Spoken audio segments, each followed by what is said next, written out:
Hi you guys, welcome back to my channel. So today we're going to talk about my vegan story, which is very interesting, I might add.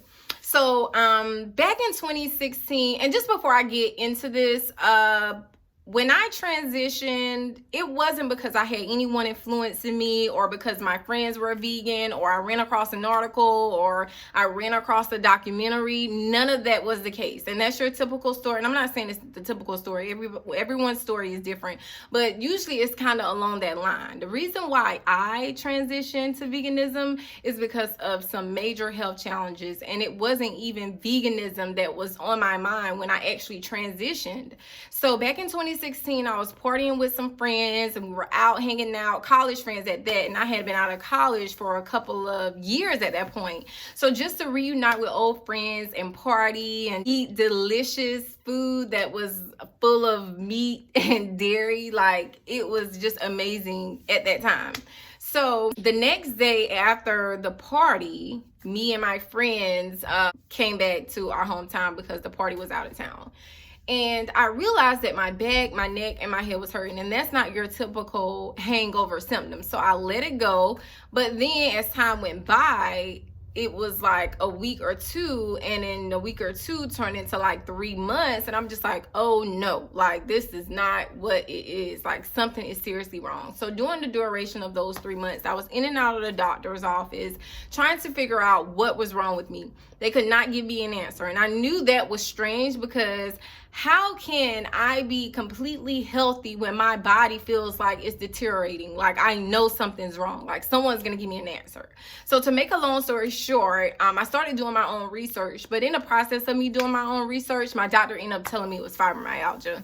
So it made I was able to expand my research and, study more about fibromyalgia, what it means to have it. And I went about it all wrong, like completely wrong. So I started researching things like stories with fibromyalgia or whatever. And all I got was sad stories, which people are saying how their life was turned upside down, how they weren't able to go back to their old life, how they had to move back to their hometown because they couldn't take care of themselves or their children. And I, honey, did not want that story. So I had to get it together. So what I did was started researching things on how people were able to reverse their disease. So when I started doing that, everyone had a similar story. And that story was transitioning to a raw only diet. They did not use the term vegan, so that's why I'm not saying that it was in my mind to go on a vegan diet, because none of the stories that I actually read use the term vegan. So I was like, okay, so this is something I have to do. Let me just do this now, because at this point I couldn't take care of my daughter. I had to send her back to South Carolina for my mom to keep because I couldn't take care of her. A good day would be just to take a shower. And who wants that? Who wants that? No. So I went cold turkey on a raw diet, and honey, it was the absolute worst experience ever. I'm not exaggerating. I'm not going to tell y'all that it wasn't, because it was. Like, I would have withdrawals like crazy. Like, my withdrawals were like headache, stomach ache, nausea. Like, I'm trying to think. It was so much. Like, I felt like it made my symptoms worse. But I was prepared for it because when I did my research, a lot of doctors, especially Dr. Robert Morris, if y'all don't know him, please look him up. He helped me through it. He mentioned that there would be withdrawals because and just thinking back on it, anytime you change your diet from one extreme diet to the next, your body is going to respond. Don't let anyone tell you anything different. Don't even believe that because you made that big change that your body is just not ready for it. Listen, you're going to go through withdrawals, and it is what it is. So as I transitioned to a raw diet, I was able to the benefits once the pain went away. It wasn't something overnight. It took maybe like a couple of months for me to see the difference. But every week I would feel a little bit better. Like a little pain that I may have had in my ankle, went away, that I didn't notice until like the 3rd week. Or, my lower back pain went away. And so everything didn't go away all at once. But over time, the pain subsided. So I was able to experience life again. But during the time that I was bedridden, y'all, let me tell you, during the time that I was like on bed rest, and I couldn't work and I couldn't take care of my daughter, I made promises to myself that when I get better, I am going to take advantage of my good health. I'm going to work out as much as I can. I'm going to eat healthy foods, and that's just what I'm going to do. And so when I got better, I kept my word to myself. I sure did. So the first thing I did was transition from a raw diet to a vegan diet. And the only thing that did was expand my options. And that worked out well because I was able to eat cooked food again and actually enjoy it. But the only downfall about that was I didn't know how to eat on a vegan diet. Like, I didn't know what foods to incorporate because I was so used to a raw life that I didn't know what food was off limits. Like, I knew no dairy, no meat, or anything of that nature, but I would always accidentally eat things with dairy in it. So when I got into fitness more, because mind you, I kept my promise to myself and made sure that I took advantage of my mobility. So I started working out, which I am this fit queen. Check me out. But anyway, yeah, I just started taking advantage of my health. And so I did everything that I could. I'm a yogi now. I started doing yoga maybe like a year ago. It wasn't that long that I started doing yoga. I had to get used to the vegan life and fitness first before I just got into something else. But yes, yoga, fitness, and a vegan diet were major changes that I made since my diagnosis with fibromyalgia. So, and then I have a couple of clips that I want you guys to see really quick. So let me just let you look through these. Check me out. I look good.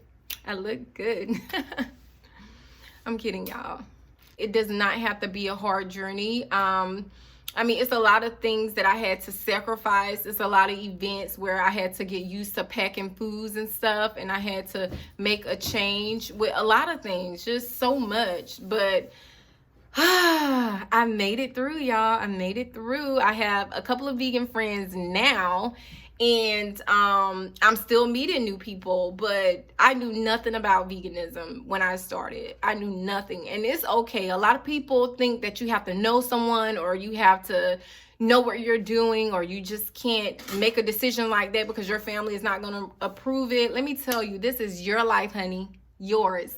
Your life, your life. You make decisions for your life. Don't ever let anyone, like my family, I'm not going to say they were receptive to it, but when they realized I was serious, then they started to respect my decision, you know, to be vegan and live a vegan life, as well as raise my daughter as vegan. So your health is in your hands, not your family's hands, not your lover's hands, not anyone's hands, God's hands too. But listen, while you're here, listen, your health is in your hands. All right. So take care of yourself. Stop making bad eating decisions and just get your life together. Just vibrate higher. Like, I went from just completely unhealthy, mentally, physically, emotionally, to this full blown, I just blossomed into something wonderful, like blossomed. So I love the way my life is now. I love the decisions that I make. I love that I'm able to respect myself more and know what I deserve as far as what I feed my body and what I nourish my body with.